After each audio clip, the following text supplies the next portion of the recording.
أعوذ بالله من الشيطان الرجيم. بسم الله الرحمن الرحيم. أعوذ بالله من الشيطان الرجيم. میں پناہ مانگتی ہوں اللہ تعالیٰ کی شیطان مردود سے. بسم اللہ الرحمن الرحیم. شروع اللہ تعالیٰ کے نام کے ساتھ جو بڑا مہربان نہایت رحم کرنے والا ہے. اللہ تعالیٰ کے فضل و کرم سے ہم سورۃ البقرہ کے آخری رکوع پر پہنچ گئے ہیں. یہ عظیم الشان رکوع 3 آیات پر مشتمل ہے. اس سے پہلے ہم اسی طرح کا ایک عظیم رکوع پڑھائے ہیں جس کی 4 آیات ہیں اور اس میں آیت الکرسی بھی ہے. یوں کہا جا سکتا ہے یہ دونوں رکوع اپنی عظمت اور اپنے مقام کے اعتبار سے ایک دوسرے کے ہم پلہ ہیں. آیت الکرسی توحید کے موضوع پر قرآن حکیم کی جامع ترین آیت ہے اور اس رکوع کی آخری آیت جامع ترین دعا پر مشتمل ہے. للہ ما فی السماوات وما فی الارض. اللہ ہی کا ہے جو کچھ بھی آسمانوں میں ہے اور جو کچھ بھی زمین میں ہے. آپ دیکھیں گے کہ اکثر و بیشتر اس طرح کے الفاظ صورتوں کے اختتام پر آتے ہیں.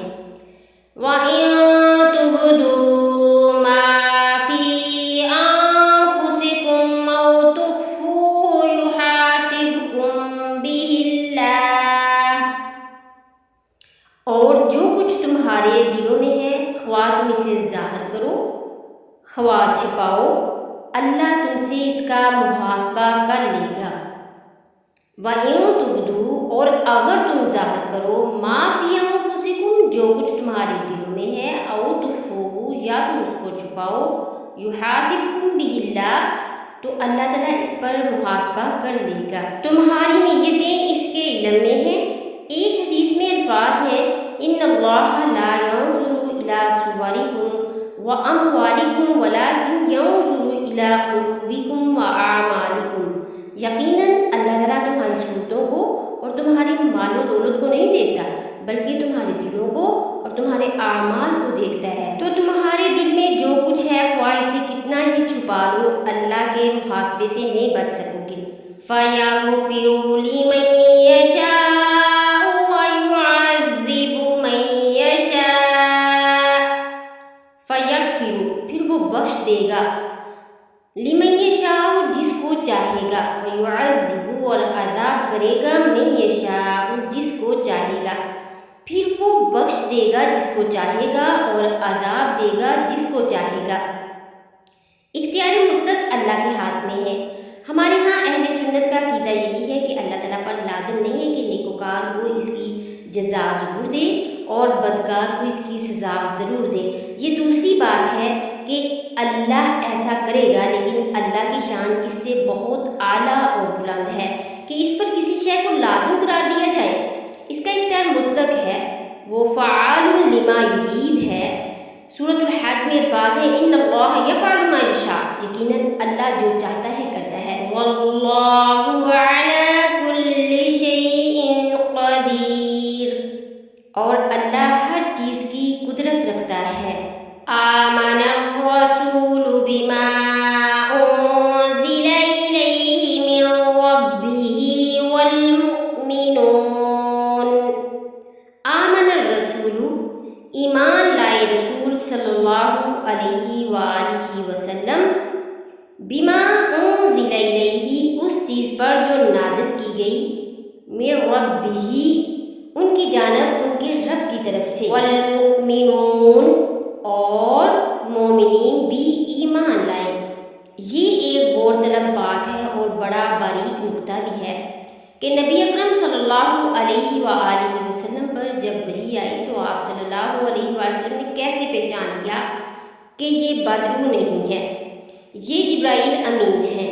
آخر کوئی اشتباہ بھی تو ہو سکتا تھا اس لیے کہ پہلا تجربہ تھا. اس سے پہلے نہ تو آپ صلی اللہ علیہ وآلہ وسلم نے کہانت سیکھی اور نہ آپ نے کوئی نفسیاتی ریاضتیں کی.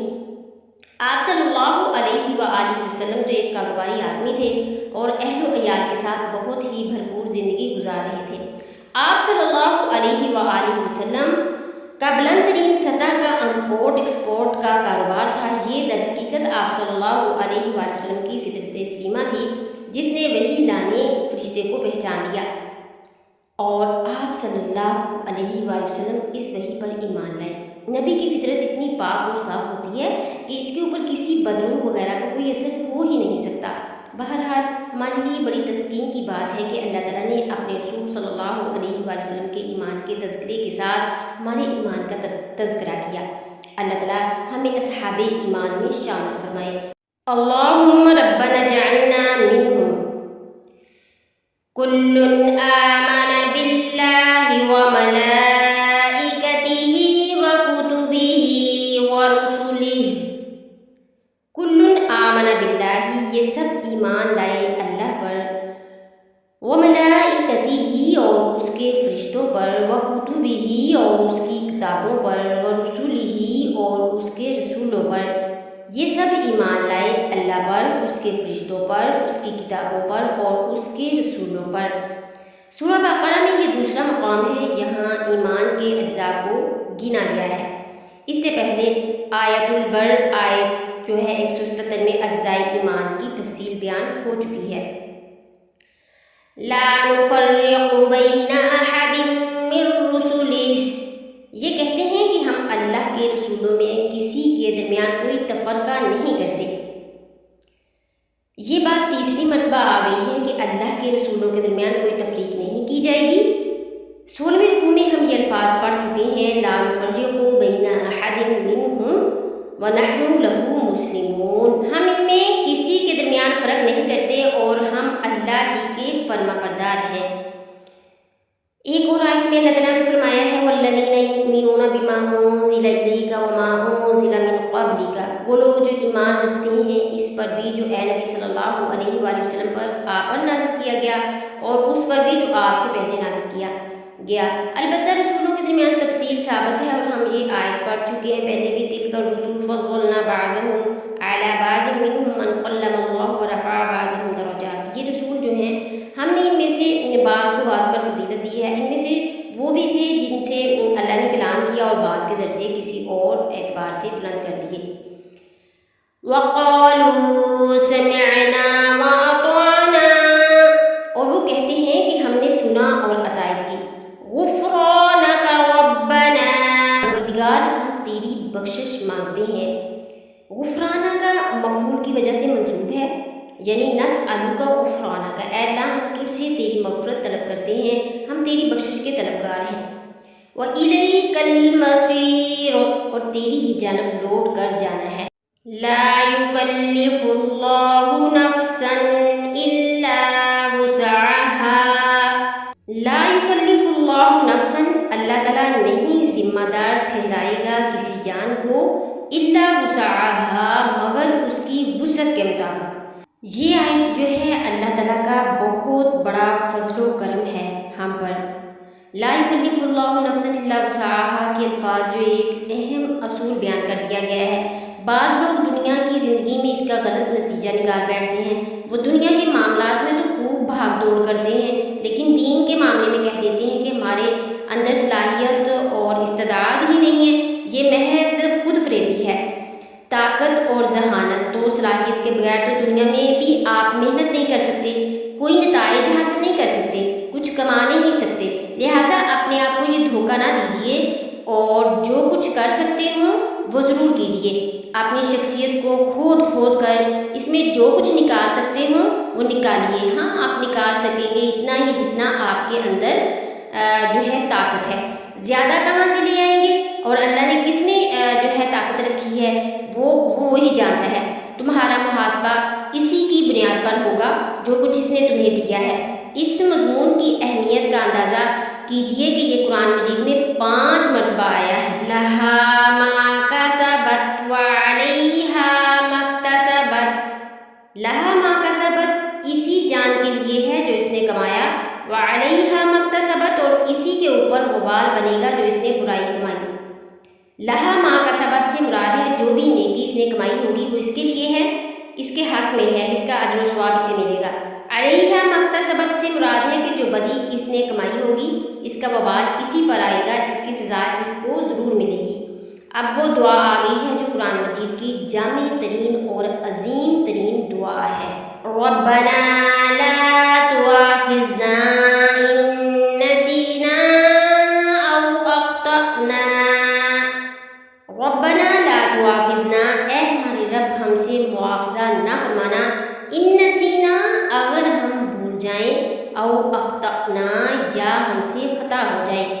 ایمان اور عمل صالح کے راستے پر چلتے ہوئے اپنی شخصیت کے کونوں میں سے امکان بھر اپنی باقی ماندہ توانائیوں کو بھی نکال کر اللہ کی راہ میں لگا لیں، لیکن اس کے بعد بھی اپنی محنت پر، اپنی نیکی، اپنی کمائی اور اپنے کارناموں پر کوئی غرہ نہ ہو، کوئی غرور نہ ہو کہ انسان دھوکہ نہ کھا جائے، بلکہ اس کی کیفیت انتہائی عاجزی اور انکساری رہنی چاہیے، اور اسے یہ دعا کرتے رہنا چاہیے کہ اے پروردگار ہمارے بھول چوک پر ہم سے مواخذہ نہ فرمانا۔ انسان کے اندر خطا اور نسیان دونوں چیزیں ہیں، اس لیے اللہ تعالیٰ سے دعا کرتے رہنا چاہیے۔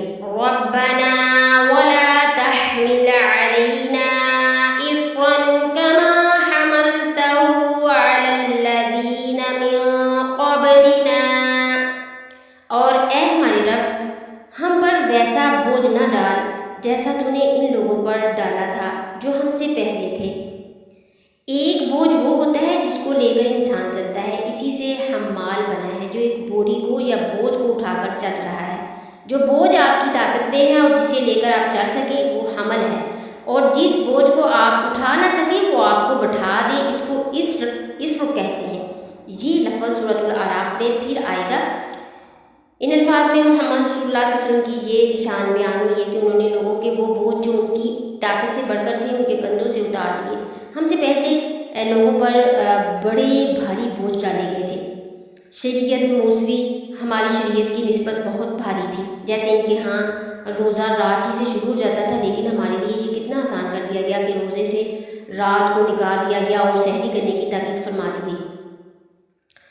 تسحروا فإن في السحور برکہ، سحری ضرور کیا کرو اس لیے کہ سحریوں میں برکت رکھی گئی ہے۔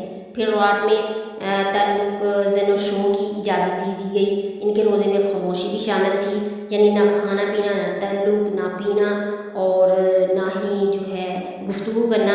ہمارے لیے کتنی آسانی کر دی گئی۔ ان کے ہاں یوم سبت کا حکم اتنا سخت تھا کہ پورا دن کوئی کام نہیں کرو گے۔ ہمارے ہاں جمعہ کی اذان سے لے کر نماز کے ادا ہو جانے تک ہر کاروبار جو ہے دنیاوی حرام ہے، لیکن اس سے پہلے اور اس کے بعد کاروبار کر سکتے ہیں۔ ربنا ولا تحملنا ما لا طاقة لنا به، اور اے ہمارے رب ہم پر وہ بوجھ نہ ڈالنا جس کی ہم میں طاقت نہ ہو۔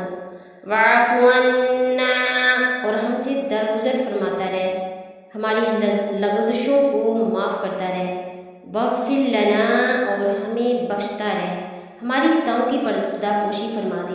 مغفرت کے لفظ کو سمجھ لیجئے، اس میں ڈھانپ لینے کا مفہوم ہے۔ مغفر خود ہیلمٹ کو کہتے ہیں جو جنگ میں سر پر پہنا جاتا ہے، یہ سر کو چھپا لیتا ہے، اسے گولی یا تلوار کے وار سے بچاتا ہے۔ تو مغفرت یہ ہے کہ گناہوں کو اللہ تعالیٰ اپنی رحمت سے ڈھانپ دے، ان کی پردہ پوشی فرما دے۔ وارحمنا، اور ہم پر رحم فرما۔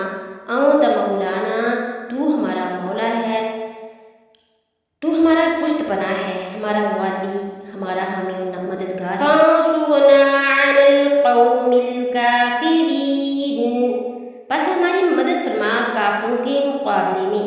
انہی الفاظ پر وہ دعا ختم ہوئی تھی جو طالوت کے ساتھیوں نے کی تھی۔ اب اہل ایمان کو یہ دعا کی تلقین کی جا رہی ہے، اس لیے کہ مرحلہ سخت آ رہا ہے۔ اب کفار کے ساتھ مقابلے کا مرحلہ آ رہا تھا اور اس کے لیے مسلمانوں کو تیار کیا جا رہا تھا۔ یہ در حقیقت غزوہ بدر کی تمہید تھی۔ بارک اللہ لی ولکم فی القرآن العظیم ونفعنی وإیاکم بالآیات والذکر الحکیم۔ صدق اللہ العظیم۔ اللہ تعالیٰ سے دعا ہے کہ اللہ تعالیٰ عمل کی توفیق عطا فرمائے۔ آمین ثم آمین۔